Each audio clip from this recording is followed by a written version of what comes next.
Hi, I'm Therese.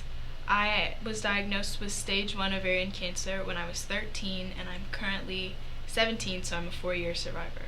My story starts when I was in the 8th grade at my basketball practice, and all of a sudden when we were running drills, I felt really dizzy, lethargic, and bloated, and I didn't really know what was going on, and I thought it was the spicy chicken wings that I had for dinner because all of that bouncing around in my stomach probably wasn't the greatest idea, so I excused myself to go to the bathroom.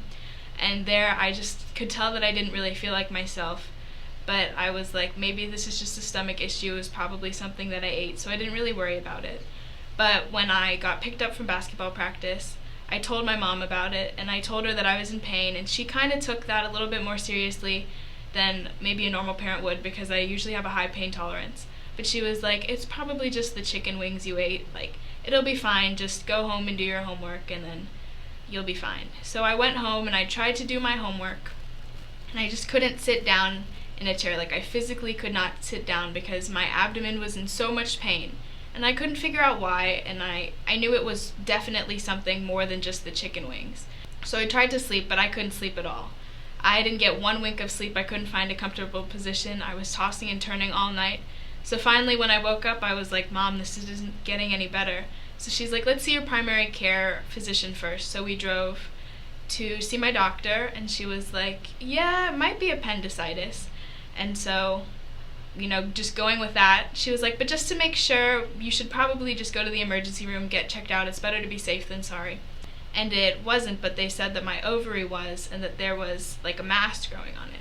But they explained that I had a mass on my left ovary, and that it was referring pain to my right pelvic area, and so that's why the pain was as bad as it was, because my ovary was actually twisting, and that's what was causing all of the pain. So they were like, oh, you can just have surgery, it'll be a quick fix, we'll just take it out.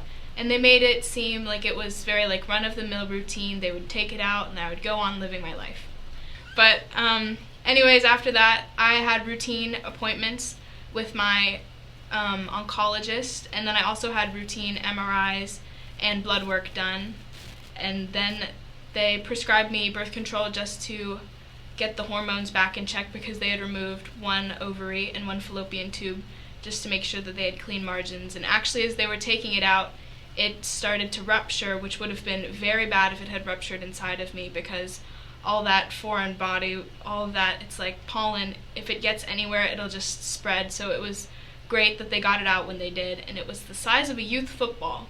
And I don't play football, but I've been told that that's pretty big, and I can't believe that I didn't notice that that was inside of me.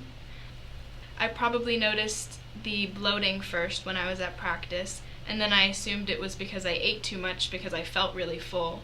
And then after that, I had severe abdominal pain, so I could never forget that. And now that I think of it, I did have urination and frequency problems, but I thought it was just because I had a lot of water at practice. This video is important to me because when I got diagnosed, I didn't know that kids as young as I was when I was 13 could actually get ovarian cancer. I thought it was just more for older ladies. So now that I know that, I want to encourage other people to think more about if they're actually having a problem and just listening to their bodies, because I think that was the number one thing for me.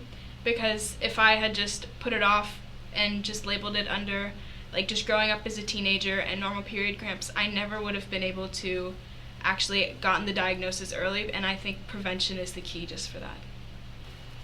Well, when I got diagnosed, I thought that I was young, untouchable, and that nothing could ever harm me, and that I would never be one of those rare cases where a child gets cancer. But I was, so it taught me that you should cherish every day, because you never know what will happen, even as cliche as it sounds. And I am a strong believer that everything happens for a reason. So I believe that I got ovarian cancer so that I could educate others about it in the hopes of just saving even one life. I want the viewers to know, first off, that they should listen to their bodies. If they feel like even something's just a little bit off, they should tell somebody, because at the end of the day, they know their body best. And after that, to advocate for themselves and to never stop fighting when they feel something's wrong.